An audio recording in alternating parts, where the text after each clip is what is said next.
Bonjour, bienvenue sur la chaîne Transition Énergie. Je suis ravi aujourd'hui et enchanté de recevoir Mathieu Flonneau. Mathieu Flonneau est un historien, maître de conférence à la Sorbonne. Il a longtemps été à Sciences Po aussi, si j'ai bien compris. Et vous êtes un historien spécialiste des questions urbaines, spécialiste de la mobilité et spécialiste de la civilisation automobile, ce qui est le centre d'intérêt principal de notre conversation aujourd'hui. On va parler de ça. Vous êtes par ailleurs l'auteur de nombreux ouvrages, et je voudrais en présenter un ou deux, ou co-auteur de nombreux ouvrages, notamment celui-là sur la littérature et l'automobile, que vous avez fait avec Hervé Poulain, qui a l'air extrêmement intéressant. J'en vois un autre aussi sur la sécurité routière, et il y en a eu de nombreux autres. On peut peut-être commencer comme ça, si vous en êtes d'accord, Monsieur Flonneau. La transition énergétique se traduit pour les automobilistes par un nombre important de contraintes et d'injonctions nouvelles. On peut rapidement en énumérer quelques-unes. Donc l'injonction ou la contrainte de changer de type de motorisation, les restrictions de circulation, notamment pour les véhicules anciens et considérés comme les plus polluants. Après, l'augmentation générale des coûts d'utilisation d'un véhicule. Et puis, on va dire les injonctions morales, qui est que l'automobile, en règle générale, c'est pas une bonne chose pour la planète. Et l'objectif annoncé à chaque fois pour ces contraintes supplémentaires, c'est de réduire l'utilisation des énergies fossiles, et plus particulièrement du pétrole, et de réduire les émissions de gaz à effet de serre. Maintenant, ces différentes contraintes et injonctions ont amené des réactions assez fortes, ont soulevé des résistances assez fortes. Bon, en France, on est bien placé pour le savoir, le mouvement des Gilets jaunes n'est pas sans lien avec les contraintes imposées aux automobilistes.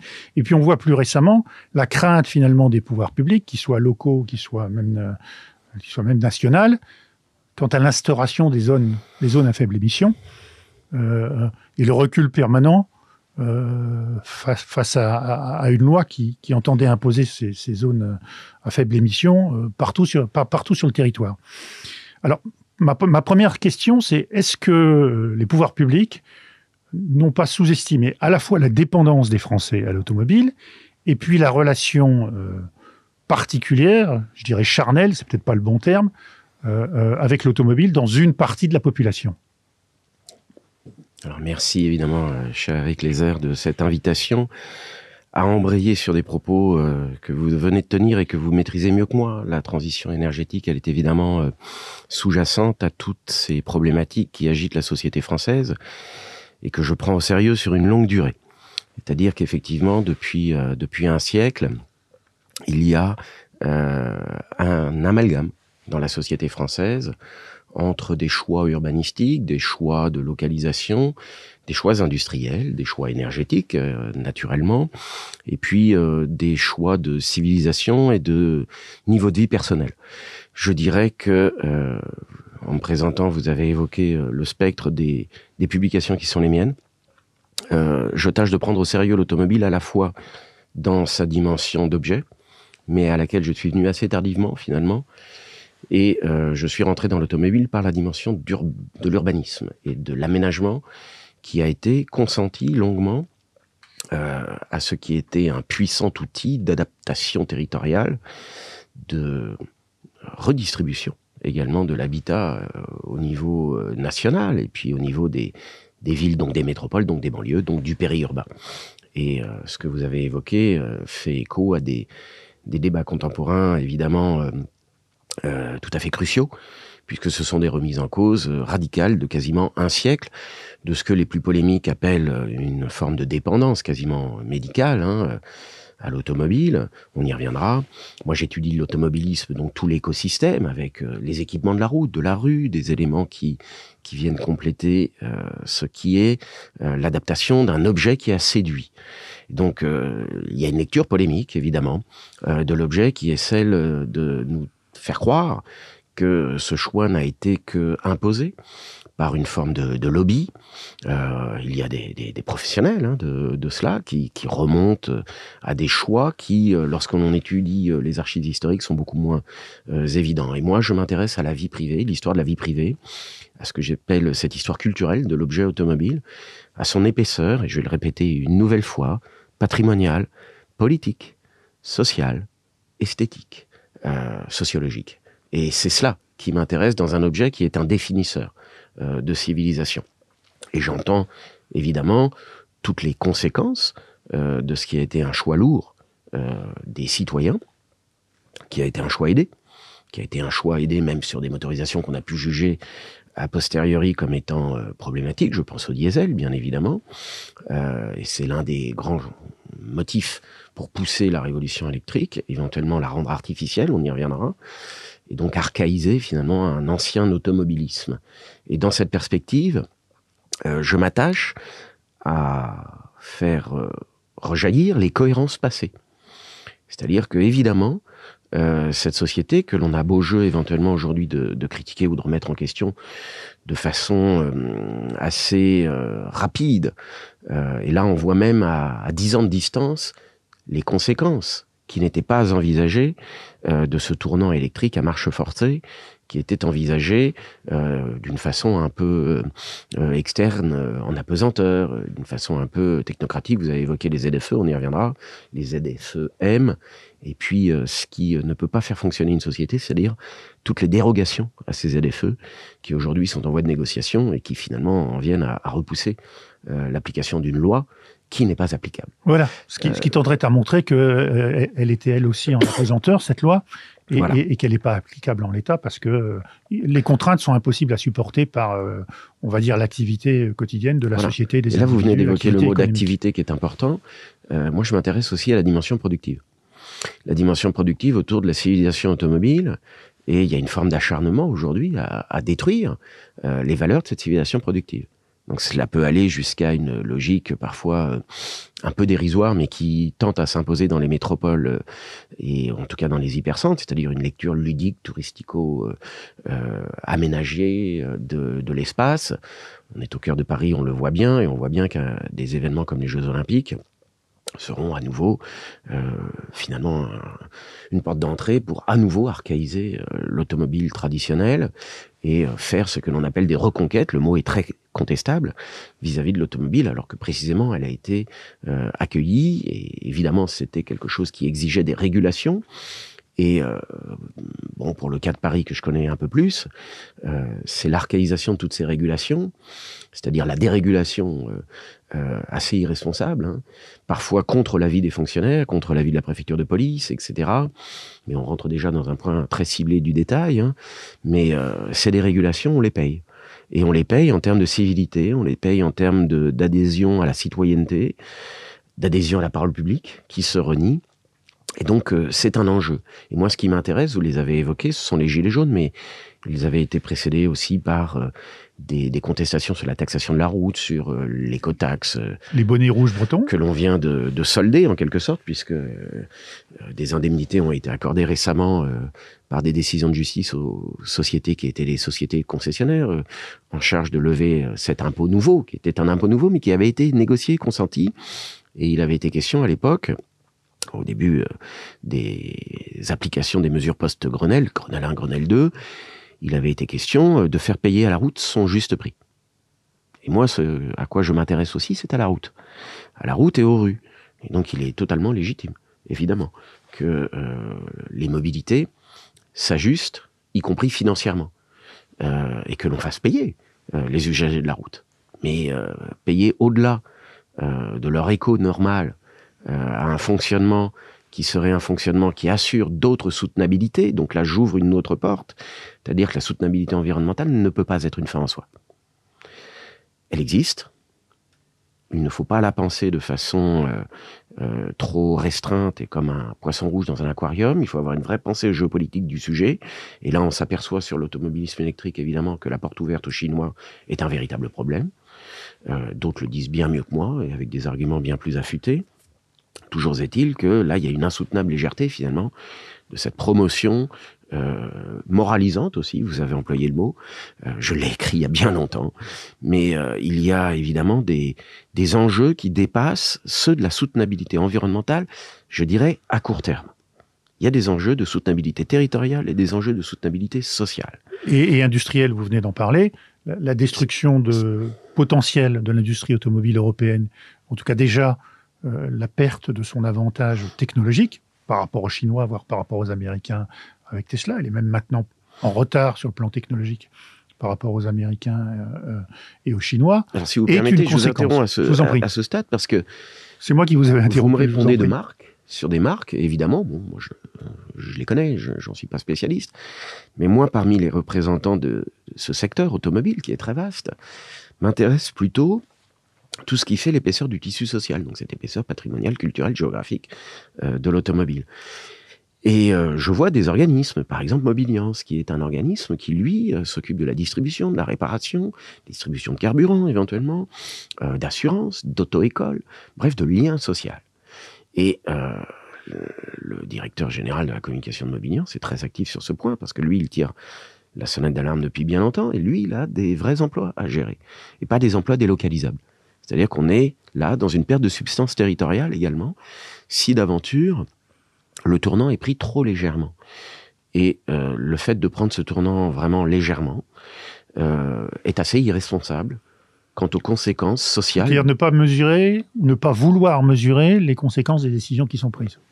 D'autres le disent aussi mieux que moi, mais le phénomène de cette France périphérique au pluriel, hein, parce qu'il y a plusieurs périphéries, et la périphérie, elle peut être très proche, y compris des centres. C'est-à-dire, en gros, toute la population française, 60-70% de la population, oui, bien sûr, qui ne peut pas se passer d'un véhicule pour vivre, pour travailler, voilà, pour étudier, pour faire ses courses, pour avoir des relations sociales. Enfin, on connaît ça. Donc, pour se soigner. C'est ce réseau social, ce lien social, ce qui vitalise les territoires, qui est menacé, évidemment, à partir du moment où l'on fragilise cette condition qui est, alors là, dans le champ académique, une condition du renouvellement de l'histoire des transports, parce que lorsqu'en 2005, avec quelques collègues, nous fondons le séminaire d'histoire des mobilités, c'est la première fois qu'un séminaire académique utilise le mot mobilité, alors qu'il n'est pas encore en vigueur dans des textes administratifs et dans les exécutifs municipaux ou ailleurs, mais on cherche à approfondir la question du transport. On cherche véritablement à comprendre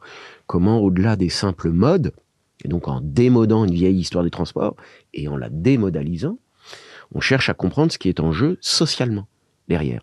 Alors je constate que il y a eu une phase, et là je fais un aparté académique, mais il y a eu une phase de grande effervescence de la réflexion là-dessus. C'était formidable, on découvrait que les enjeux étaient transversaux, l'enjeu de l'environnement, l'enjeu de l'énergie, évidemment, était totalement désiloté, et c'était la seule manière de penser efficacement cette réflexion. Et évidemment, l'enjeu de l'urbanisme, c'est-à-dire un urbanisme construit autour des mobilités. Enfin, voilà, des mobilités, mais d'une pluralité de ces mobilités, d'une soutenabilité des différents modes qui pouvaient être complémentaires.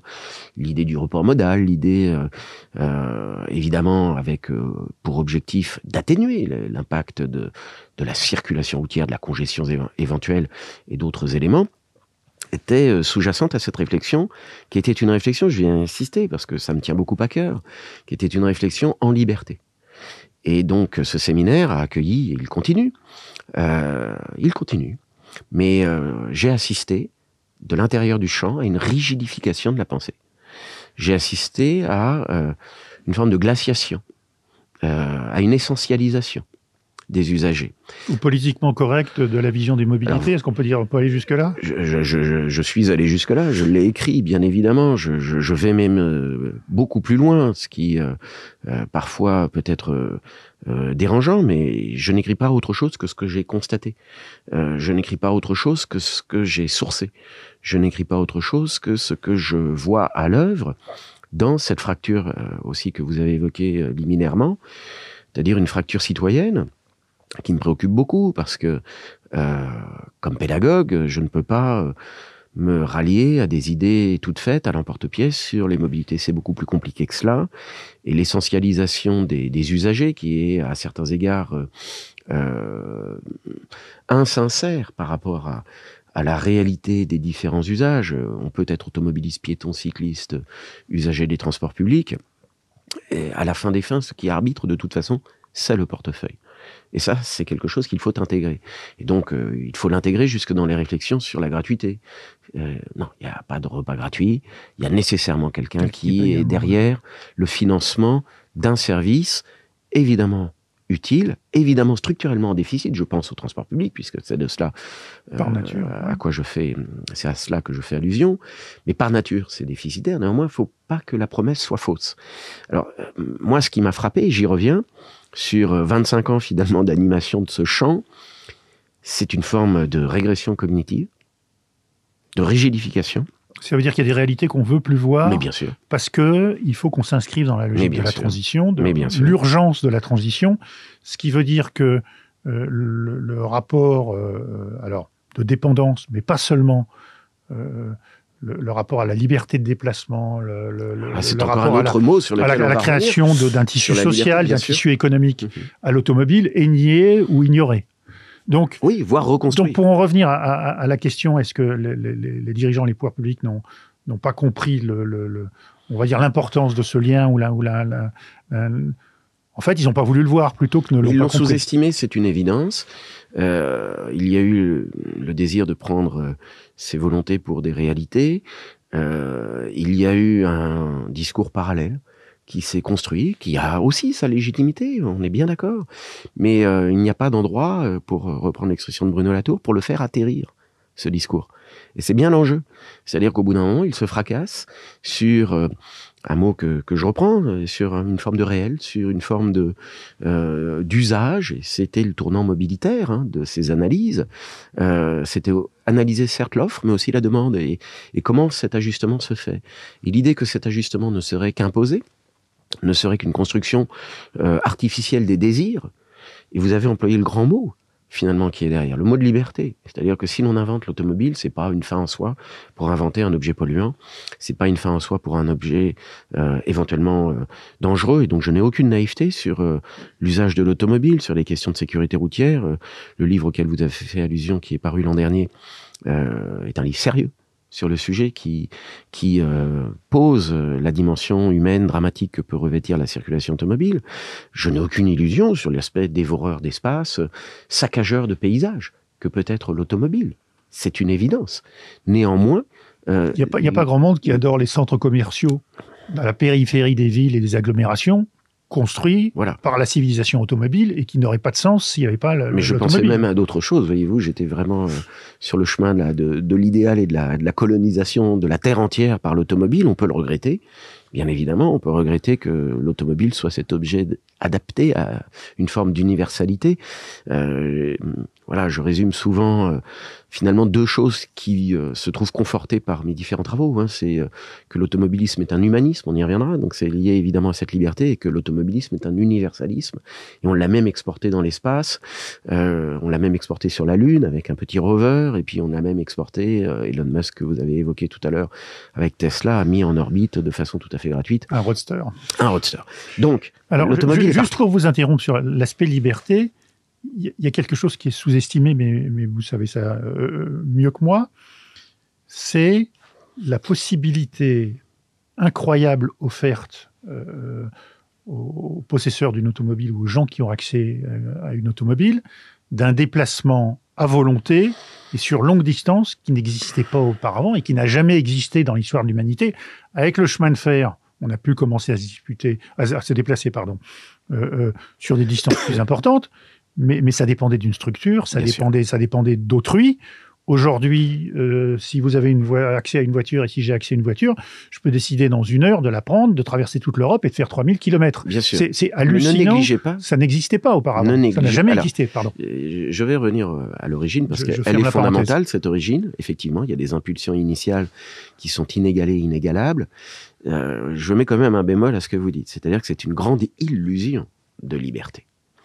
Une grande illusion de liberté parce que de toute façon c'est le principe du réservoir qui se vide et donc l'autonomie est quand même limitée, même si elle est plus importante avec les moteurs thermiques, elle est de toute façon limitée et elle est fondée sur tout un système immobile. C'est-à-dire que la mobilité n'est rien sans tous ceux qui font vivre l'immobile. C'est-à-dire qu'il faut des routes, Mais c'est capital. Il faut des pneumatiques et il faut du carburant et Voilà. il faut voilà.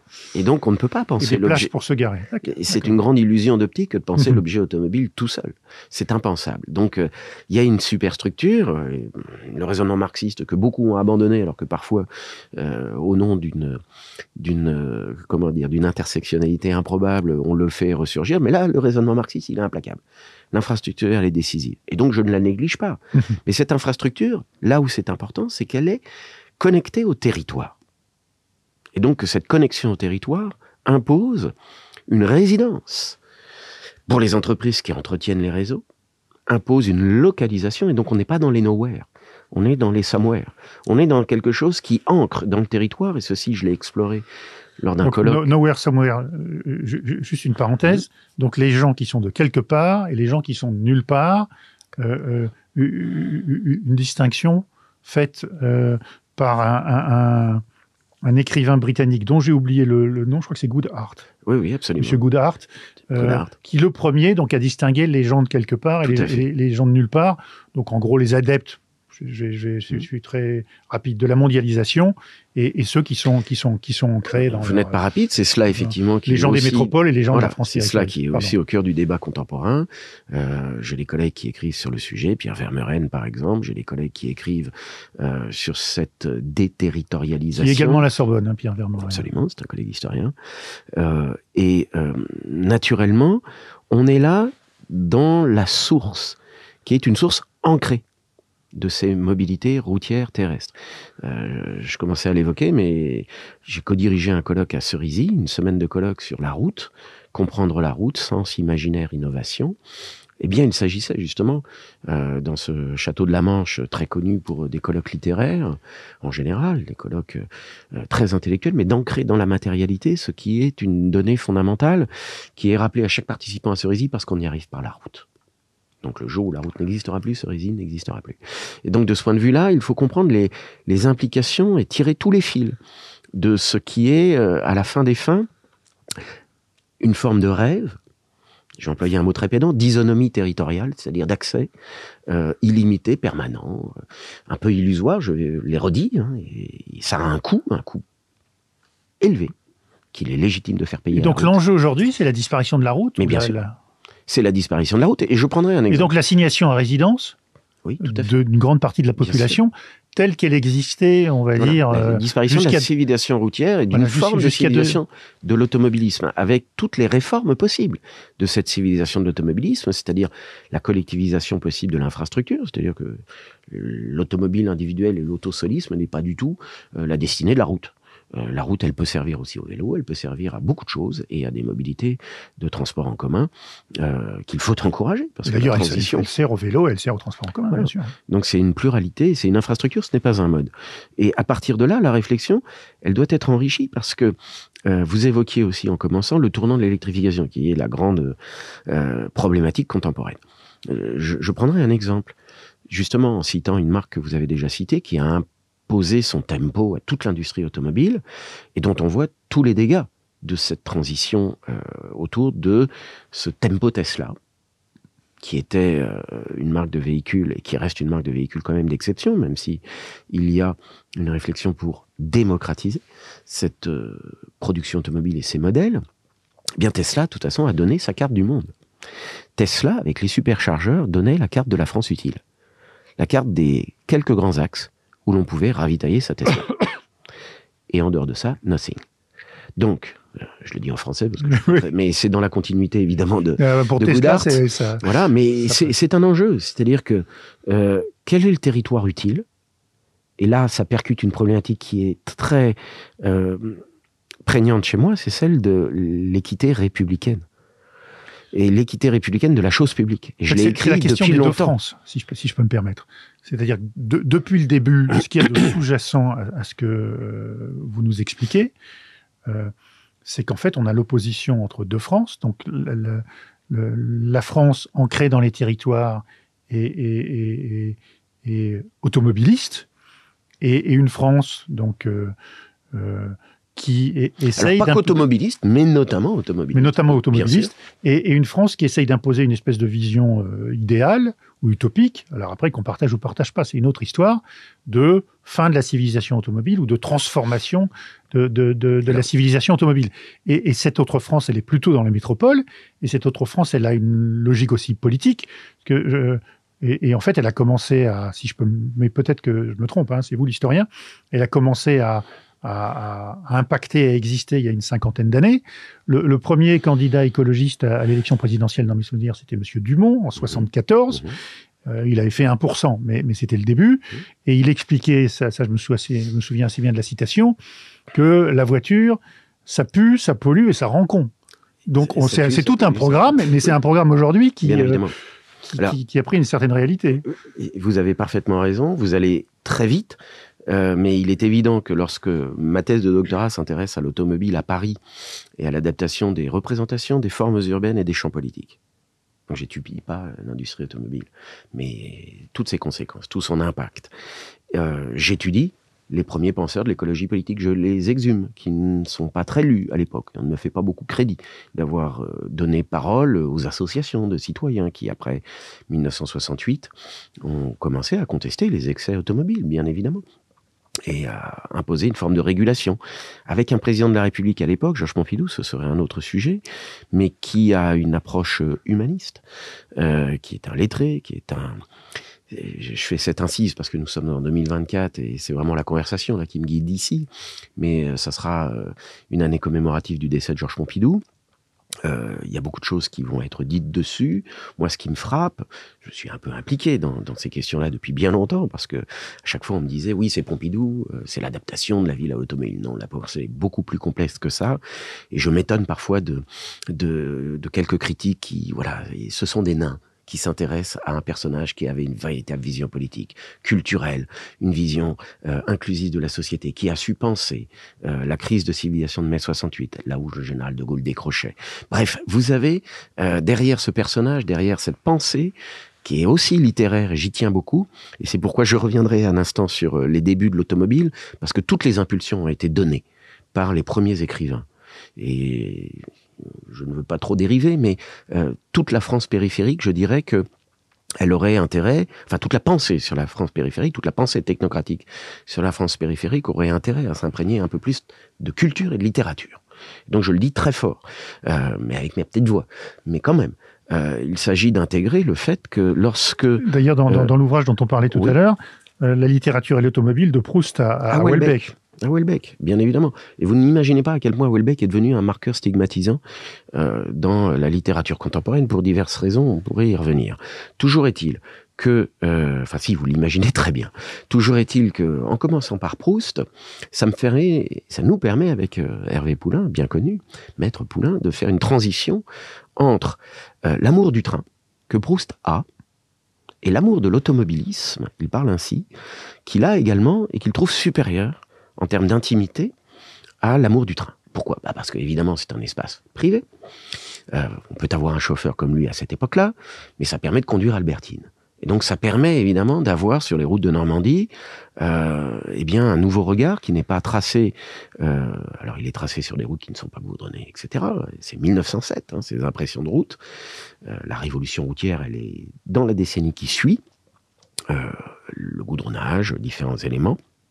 Mais toujours est-il que Proust fait sentir par son écriture inimitable, et là je ne fais que l'approcher en amateur, mais fait sentir par son écriture inimitable toute la révolution intime que donne cet objet, et là j'y suis très attaché à cette formule, pour lui c'est un instrument de vision géographique. L'automobile permet de joindre des espaces qui n'étaient pas accessibles auparavant.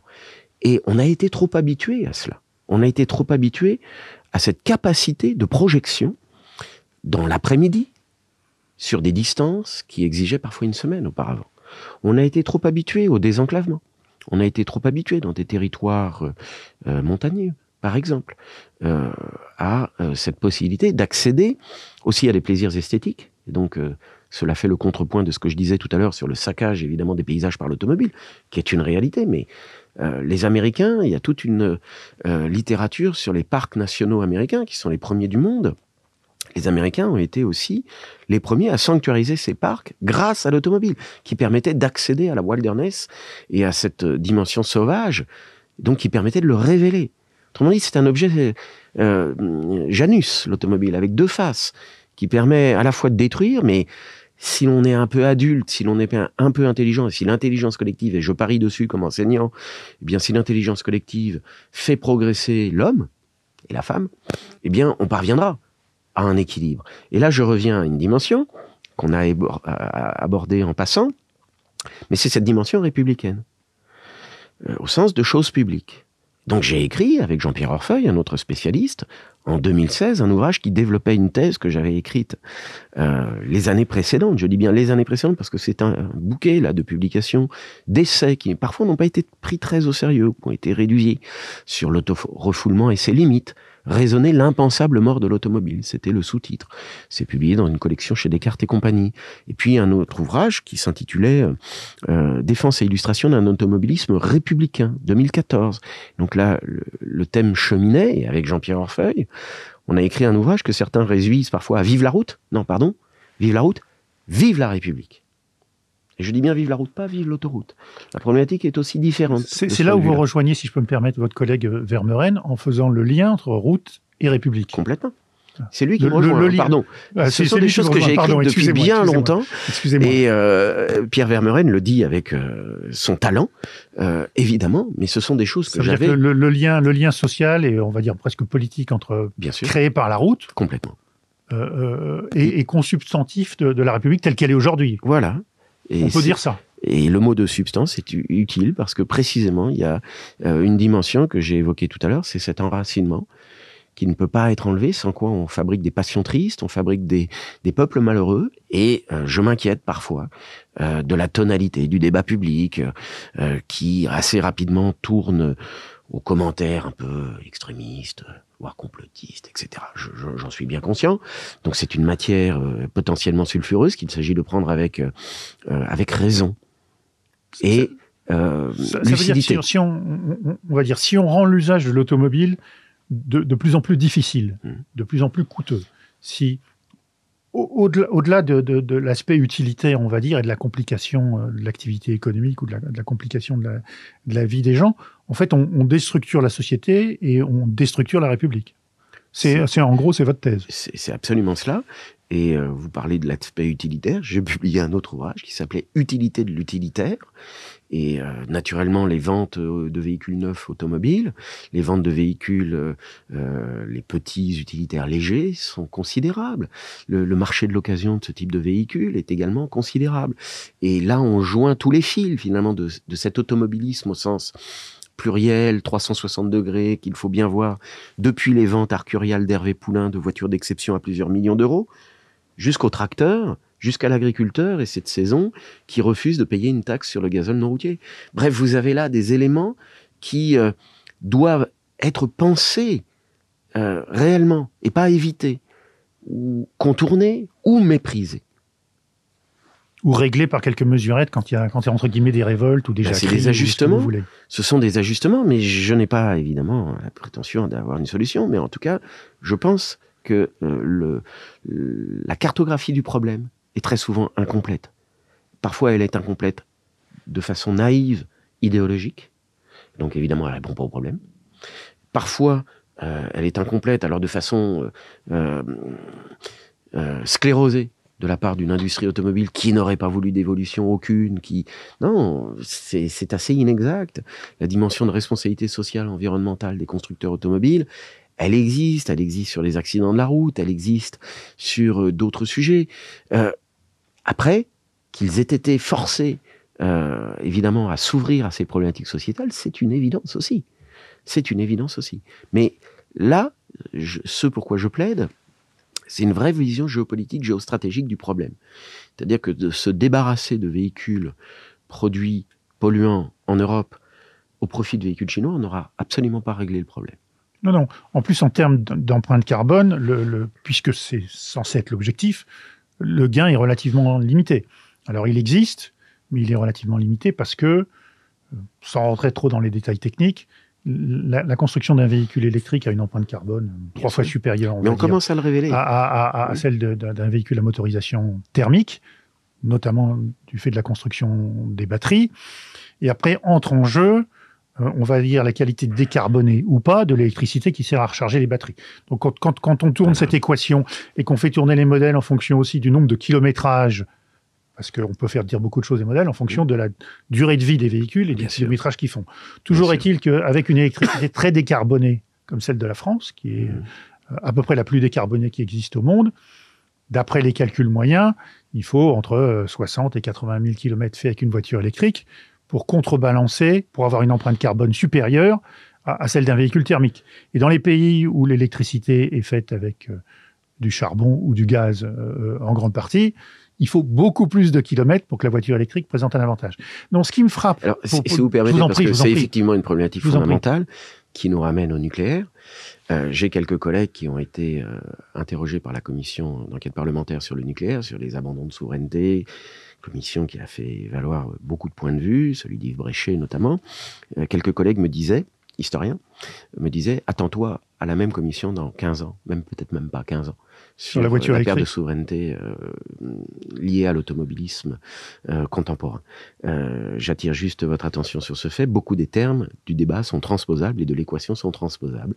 Effectivement, le fait que l'on se soit réveillé sur le nucléaire, le fait que un militantisme en apesanteur ait été réduit à ce qu'il est, me semble devoir être aussi pris en considération pour le tournant transitionnel, mobilitaire, électrique, automobile.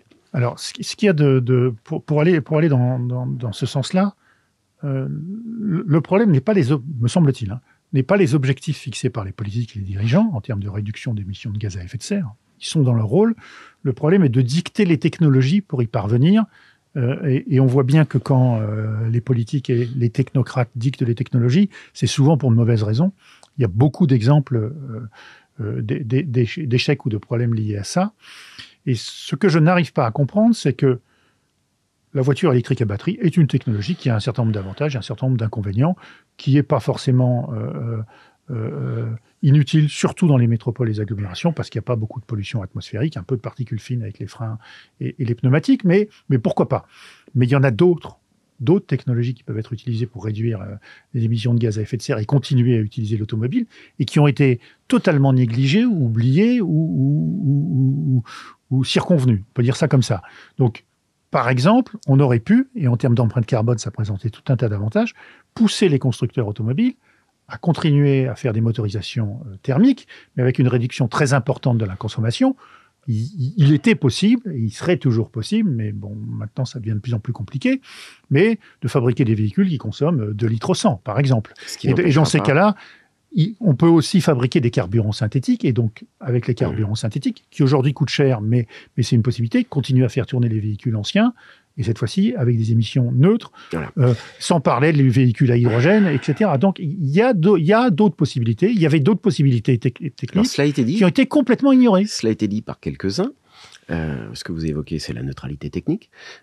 Ceci a été porté pendant un temps, mais avec évidemment des enjeux de politique intérieure par la plateforme de la filière automobile, par l'un des acteurs qui est Carlos Tavares, qui a pris des distances d'ailleurs par rapport à toutes ces instances représentatives. Mais Carlos Tavares, le patron de Stellantis, qui a eu beaucoup de courage à un moment, a vu aussi tout le profit qu'il pouvait tirer de cela.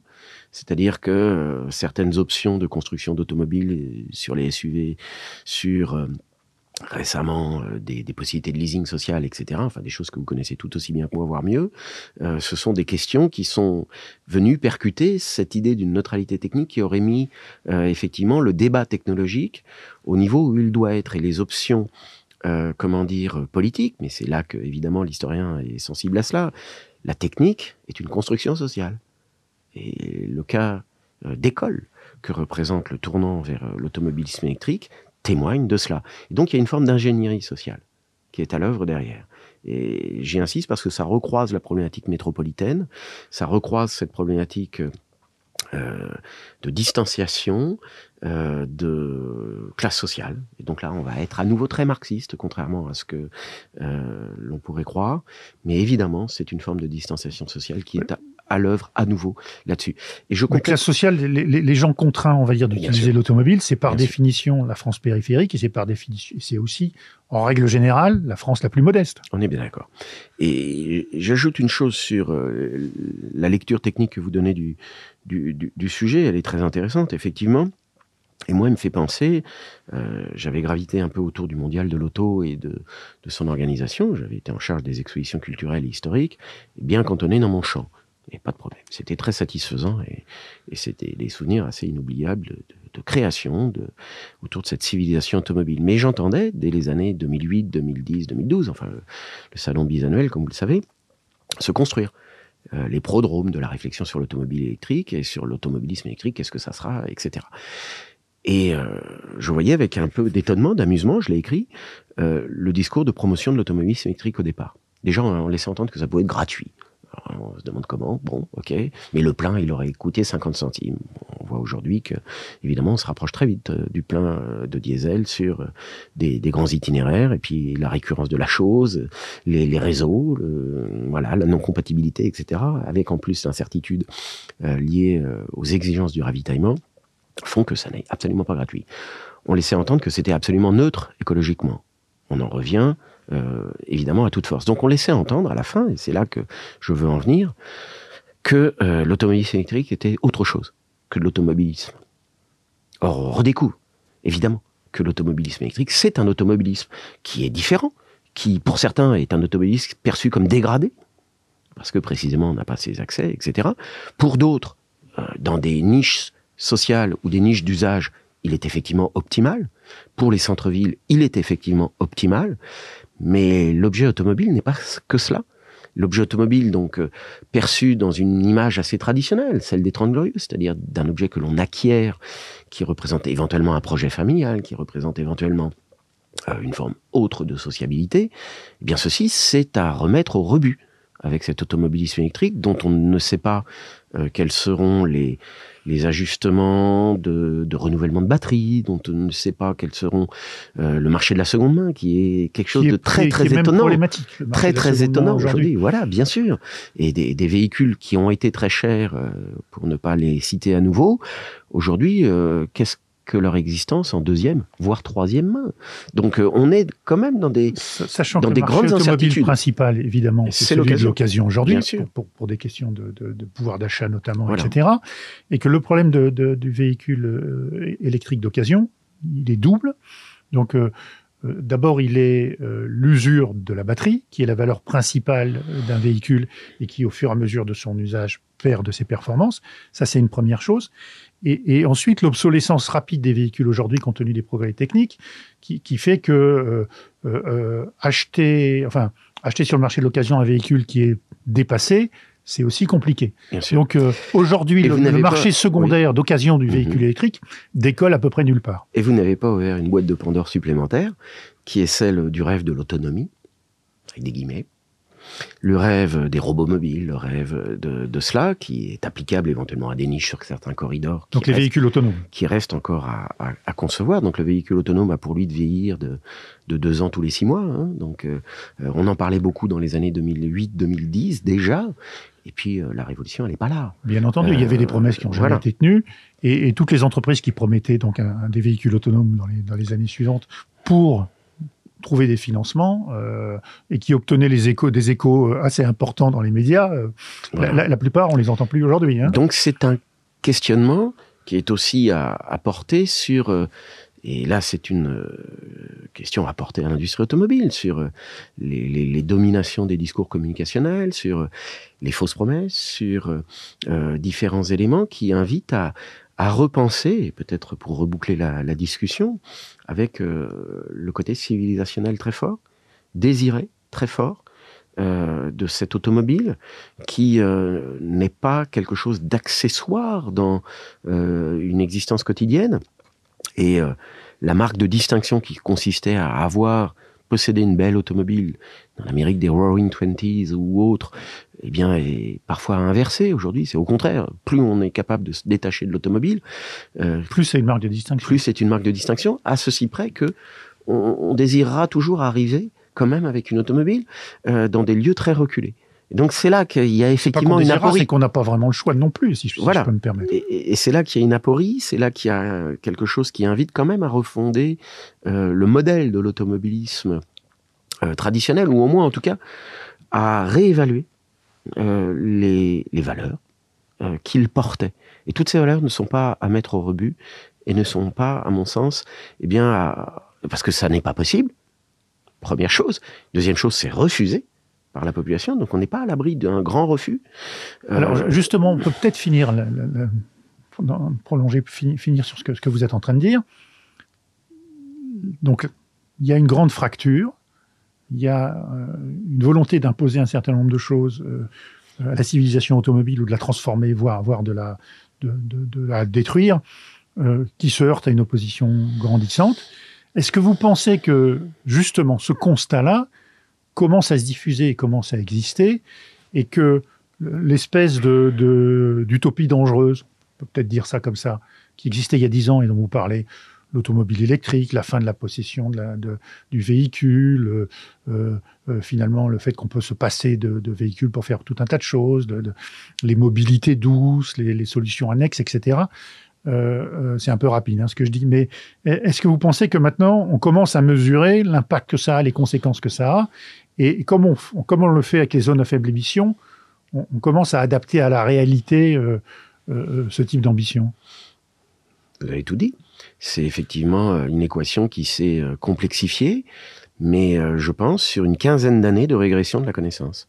C'est-à-dire qu'on s'est refusé à agir sur certaines modalités techniques, éventuellement d'ajustement des congestions, d'ajustement des fluidités, au nom du fait que les métropoles centres qui dominent évidemment pouvaient se passer de production, parce que c'est là aussi. Et j'en reviendrai à une leçon de Bruno Latour, et du dernier Bruno Latour, c'est-à-dire le Bruno Latour le plus écologiquement militant. Il l'est devenu. J'ai assisté à cette mue à Sciences Po de Bruno Latour. Et lorsque je prends cet exemple dans un récent article, au musée Carnavalet, qui est au musée de Paris, qui a réouvert, il y a dans la dernière salle une interview de Bruno Latour. Et il nous explique à quel point la métropole est insoutenable, écologiquement. C'est-à-dire que ce n'est pas soutenable. Et la crise de la Covid a bien montré que l'espérance de vie d'une métropole sans la route, sans les camions ravitailleurs qui, eux, n'étaient pas interrompus, contrairement au chemin de fer, c'est 3 jours. Donc, voilà, il y a quelques contradictions avec lesquelles les hommes politiques feraient bien de jouer prudemment.